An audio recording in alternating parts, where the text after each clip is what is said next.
Hey, John Harris here with the Rock Metal Podcast. Join me as we get to go behind the scenes into what goes into producing records and making music as we interview some of our favorite and soon-to-be favorite bands. And today we're chatting with Brandon Mullins of the band EMBRACED. For fans of Underoath, Norma, RX Bandits, and Newfound Glory, we'll be chatting about the upcoming Panhandle Throwback Festival happening on June 24th.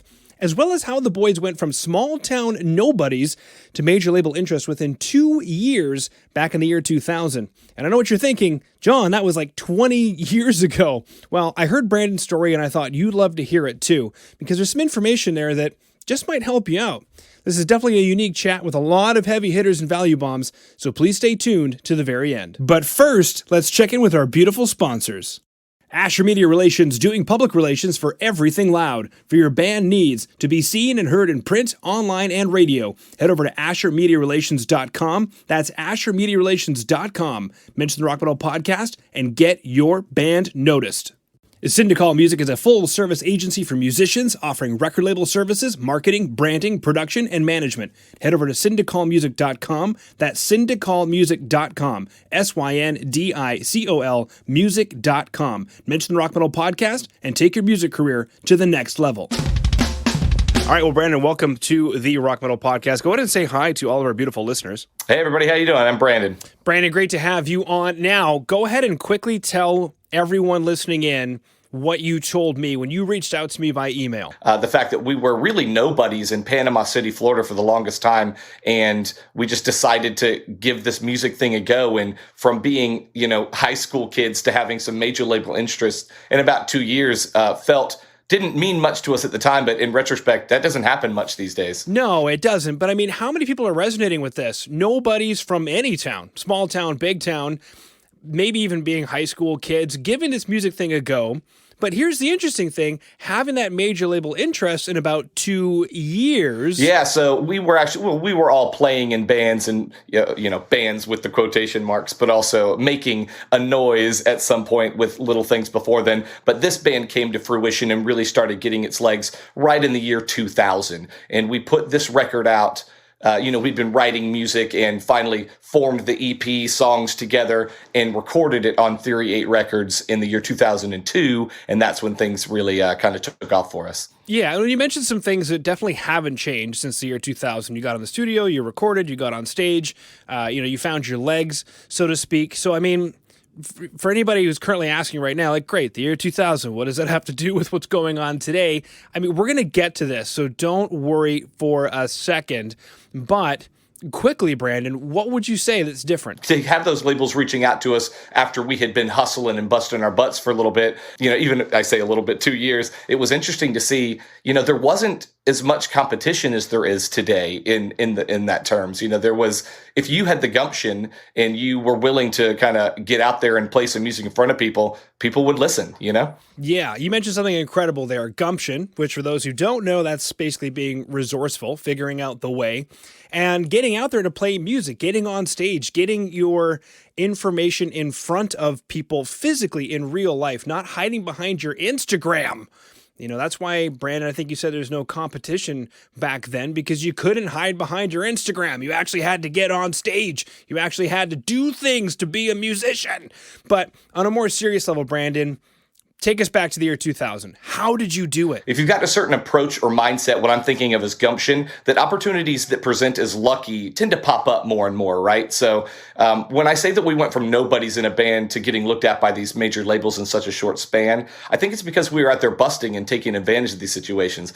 Keep in mind that this was way before you were able to click a button and send anyone in the world your music and, being able to find it on Spotify and Apple Music. So, I think we had two major goals in respect to sharing our sound and our music around. The first one was we needed to get in people's ears. Spotify didn't exist then, right? So if you wanted people to hear your music, you had to either put it in their hands or they had to be at a show. So we took any vehicle that we could possibly find and we would pack it up and play anywhere that would take us, right? So we were driving all over the Southeast for any promoter that would have us. We played birthday parties, hence the embarrassing situations, tour, little town festivals, parking lots, house shows, whoever we were invited to. And I think that led to more legit opportunities later down the road. So seeking those adventures and seeking those opportunities. But also we wanted to be taken seriously as musicians, not just kids that are playing at, at somebody's birthday party. So I think the touring helped promoters start to look in our direction. But what really helped legitimize our band was who we played with, right? So I think that one thing that helped put Panama City on the map concerning, underground heavy music was that we were booking these shows so that we could play with these bands that we wanted to play with, We kind of became a de facto production company, bringing bands like, Underoath and Norma Jean, who was actually Ludacris before they were Norma Jean. We played their first show as Norma Jean ever. A Newfound Glory before they got real big, RX Bandits, 238, Stretch Armstrong, Beloved, and those two things combined, I think, showed labels that we could be taken seriously and hang because we had the wherewithal and the gumption to go out and get it done, and we weren't playing like American Idol or X Factor and hoping that, we had this massive audience and could be judged on those merits. We were just 16, 17, and 8-year-old dudes driving a 1982 Chevy Suburban to Atlanta to play a show for some band that we thought was cool back in the day. 16 to 18-year-old high school kids just driving around a 1982 Chevy Suburban on the way to Atlanta, playing shows, networking with other bands, as you mentioned, going to Atlanta just to, play for a band that you wanted to play with. And the crazy thing is that everything that you mentioned still exists today. Yeah, but not everybody's doing it, right? So Right. I think you're right. Back in the day, I can remember going to, as a kid, like Warped Tour or something, right? And somebody would come up and give you a CD, because CDs were new then, and it was something they pressed. It wasn't from a label. They had their handwriting on it, I personally went to one in Atlanta one time, and some kid came up and handed me the CD, and he was like, check out my band. It's really cool. And I was like, okay, whatever. And I played it later or whatever. It was Jim Atkins from Jimmy Eat World gave me a CD. It was like hustling for his band, and that might have been like 98, but I mean, think about where they are now. But you're right, it was an art form. You had to be able to talk to people, and that's lost a little bit these days, right? To see somebody you don't know, put a flyer in their hand and say, hey, come see my band. It's $4 or whatever, right? This is a free show we're playing. Come out and see it. And I think, sometimes it's easy to get behind a screen and send an email and say, well, that's it. That's all I have to do. And that might work for some people, but I don't think that's how you gain loyal fans or, entice people to come and see your music. Yeah, putting a physical CD in someone's hands, obviously that's changed. There's other ways I'm sure that bands are figuring out how to do that, but you have that experience with what turned out to be Jimmy Eat World. I remember having that experience, and it turned out to be Evanescence when they hit the radio. I remember having that experience, and it turned out to be 10 years, when they hit the radio. So it's not just sitting behind, the email screen, as you put it, or just sitting behind the Instagram screen, like I like to put it, but actually getting out there and putting in the work to build a loyal following and entice people to see your music. Which takes me to my next question, Brandon. Yeah. It's not the year 2000 anymore, and we have TikTok. How would you do this again? Luck aside, I guess, because I know luck is a part of it. You mentioned luck. Sure. How would you do it again? Yeah, that's the question, right? Because hindsight's always 20/20. I think you hear so many stories about actors or, business moguls. They say something like, I was about to give it up and then this happened. I think in the case of my first band, Embraced, what kind of haunts us, if that's the right term, 'cause we're all in good places, but is that I think we gave up a little too soon. We're talking about a short time frame here. We existed from maybe a little bit before 2000 to a little bit around 2004 when we really kind of found our swing, but we gave it up just a little bit too soon. And I think it had something to do with like our immature internal band arguments that we could have easily resolved, but we were young and dumb and short-sighted. And if we had found a way to work through those, I mean, who knows? Because some of our contemporaries at the time were in the trenches, but they found a way to hang in there and found real market success, like our music genre had never seen before, playing to like hundreds of thousands of people.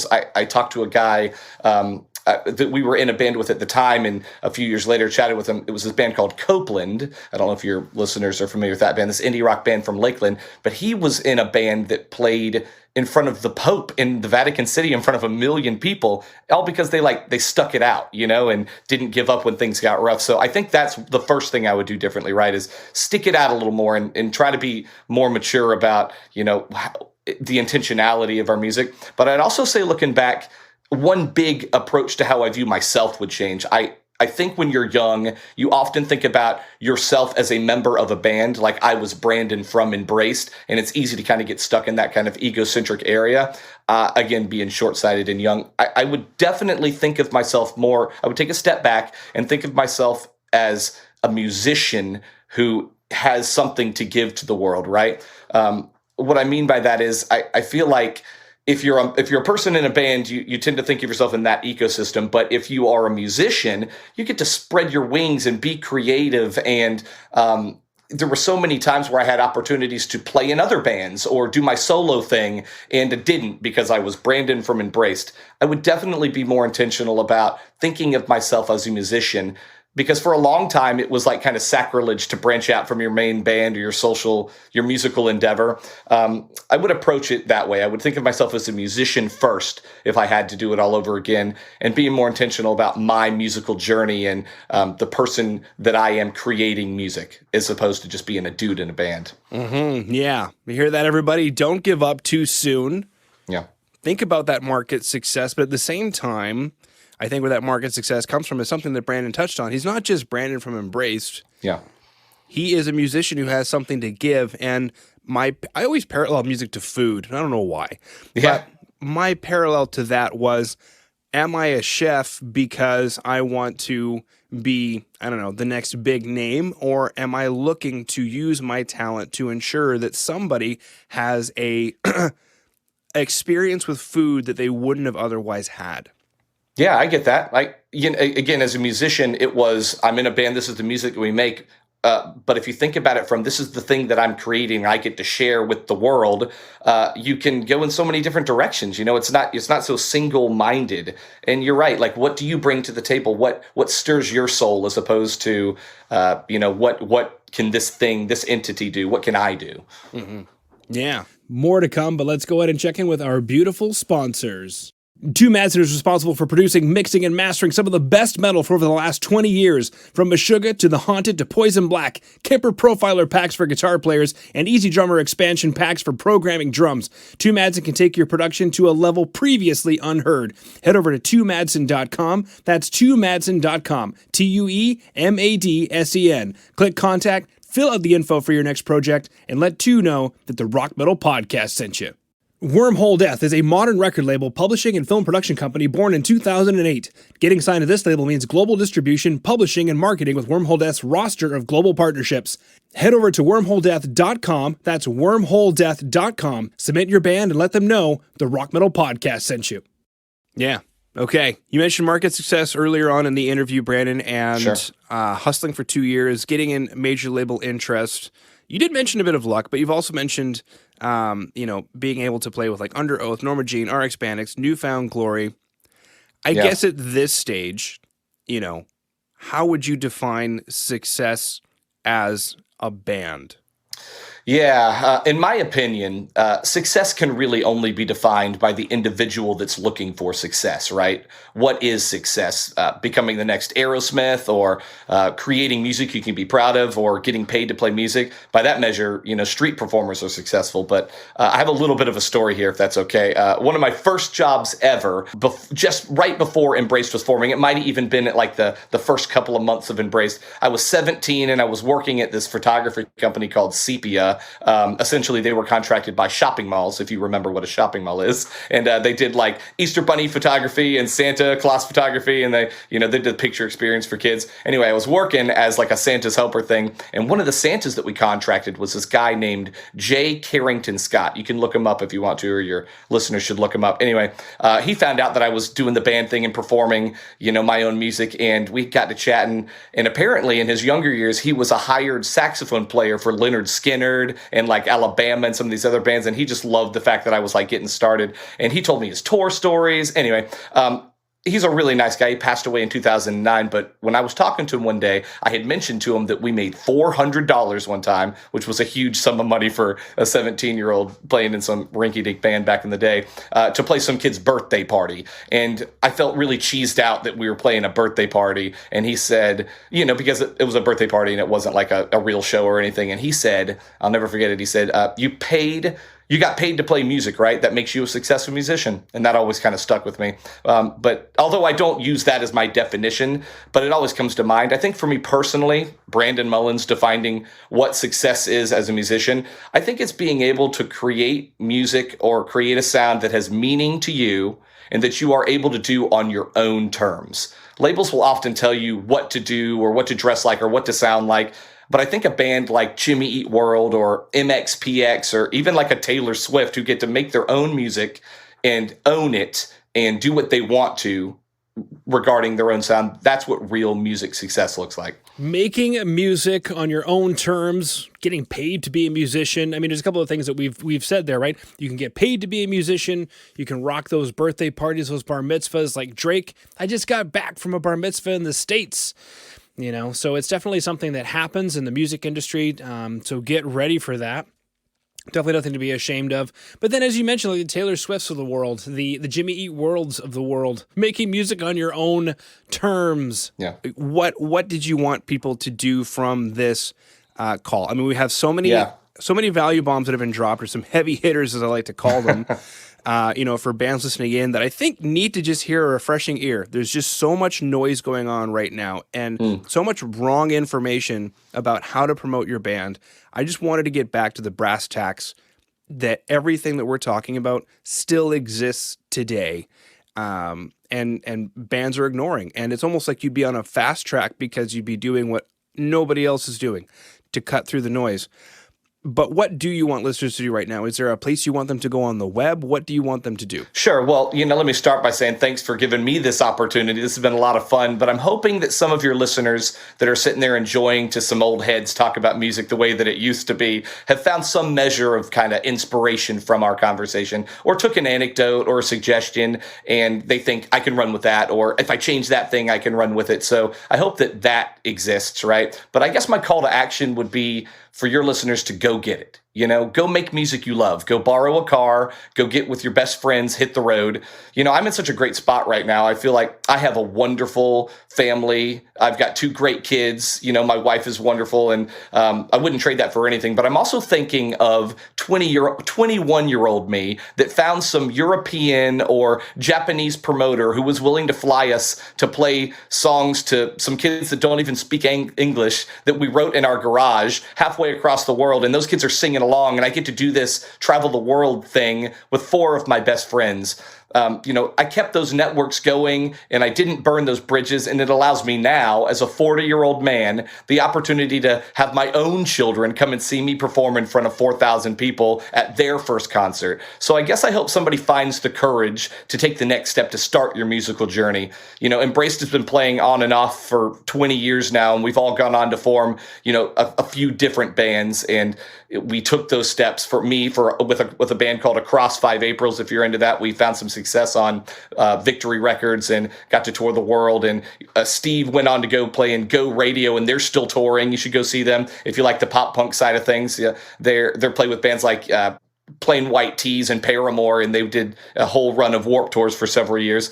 And Embraced, this 40-year-old dude, is going to get to play with some of my best friends from back in the day. We're going to be playing a reunion show again on June 24th in Panama City at Panhandle Throwback Fest. They've been kind enough to let us headline that. And, I get to hang out with all my friends, and I guess I would say to your audience that's listening, go get it, and if you happen to be out there at our show on the 24th or you see me in the future, come up and say hey, because I'd love to chat about, what your musical journey looks like. Go ahead and hit up Brandon at the Panhandle Fest. That's June 24th. It's going to be happening in Panama City, Florida. And my goodness gracious, so many incredible value bombs were dropped today. So please make sure to head over to therockmetalpodcast.ca, where I will have all of the extra information from today, the transcripts, everything that you need to know to make sure that you have everything that you need from today's episode. So Brandon, thank you so much for coming on to the Rock Metal Podcast today. Yeah, man, I really appreciate being here. This was a lot of fun. Thank you for letting me bend your ear for a little bit. That's it for this episode of the Rock Metal Podcast. Stay tuned, because next week we're going to be chatting with Charlie Daw of the band Van Tenor. Charlie chats what it's like to lose band members, write music from a place of heart rather than anger, and how to use music as a tool in dealing with trauma. Go ahead and hit subscribe on your podcast player, share it with your friends, and I'll see you next week.